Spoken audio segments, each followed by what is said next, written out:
나토 회원국의 10조 원대 수출. 한국 방산. 사상 최대 실적. 폴란드. 광공미사일 천공 II에도 관심을 보였다. 폴란드가 한국제 무기 구입에 주력하고 있는 것은 우크라이나 사태의 영향이 큰 것으로 알려졌는데요. 폴란드는 러시아 침공에 대항하는 우크라이나에 많은 무기를 지원해 왔습니다. K9의 차체로 만든 클럽 자주포를 18문 공여한 데 이어 60문을 추가 공여할 계획이라는 현지 보도도 있죠. 이것은 폴란드가 보유한 클럽의 절반이 넘습니다. 육군이 보유한 구소련제 T-72 전차의 상당수도 우크라이나에 양도한 것으로 관측이 되는데요. 구소련제 무기를 주로 사용하고 있던 폴란드의 무기를 최신화로 교체 예정이라는 시각입니다. 폴란드는 도널드 트럼프 정부 시기인 2020년 1월 미국과 스텔스 전투기 F-35A32대를 46억 달러로 구입하는 계약을 맺었는데요. 그럼에도 한국 무기에 관심을 보이는 이유에 대해 한국 정부 관계자는 폴란드가 미국 무기를 수입하려 했지만 도입 단가는 물론 운영 유지비가 높아지고 우속 지원도 만족할 수 없는 측면이라고 밝혔습니다. 한마디로 서비스질은 떨어지고 부품값이랑 유지비가 덤탱이라는 건데요. 폴란드로의 무기 수출은 올해 5월 29일 부하슈차크 장관이 방한해 한국 국방부와 방위사업청을 방문해 양국 간 실질적인 방산협력 강화를 주문해 금리를 탔으며 그 후 실제 구매 발표까지 2개월도 걸리지 않게 빠르게 결정이 되었다고 합니다.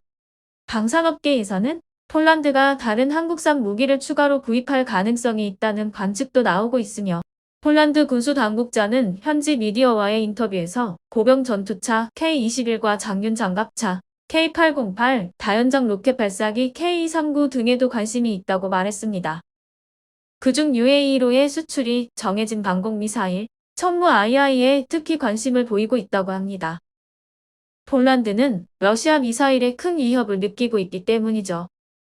실제로 폴란드의 수도 바르샤바에서 300km 정도 떨어진 러시아의 칼리닝그라드에는 이스칸델 단거리 탄도미사일이 배치된 상태입니다. 이를 고려해 미국은 패트리어트 미사일 2문의 포대를 폴란드에 급파했으며 미군은 올해 6월 유럽 지역을 담당하는 육군 제5군단 사령부를 미국 본토의 켄터키주 포트녹스에서 폴란드에 전진 배치하기로 결정했다고 하는데요.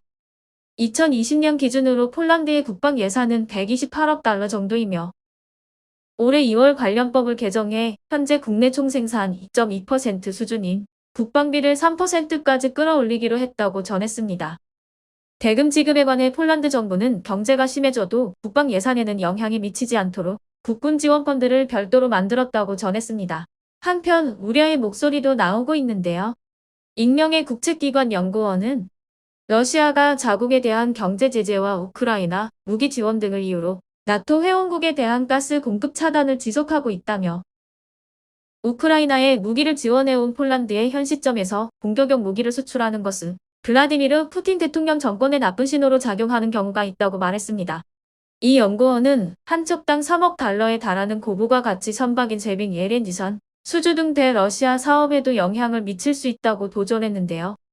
폴란드 정부는 이날 27일 FA-50 경공격기 개량형 48대를 비롯해 K2 전차 980대와 K9 자주포 648대 기본 계약을 체결했다.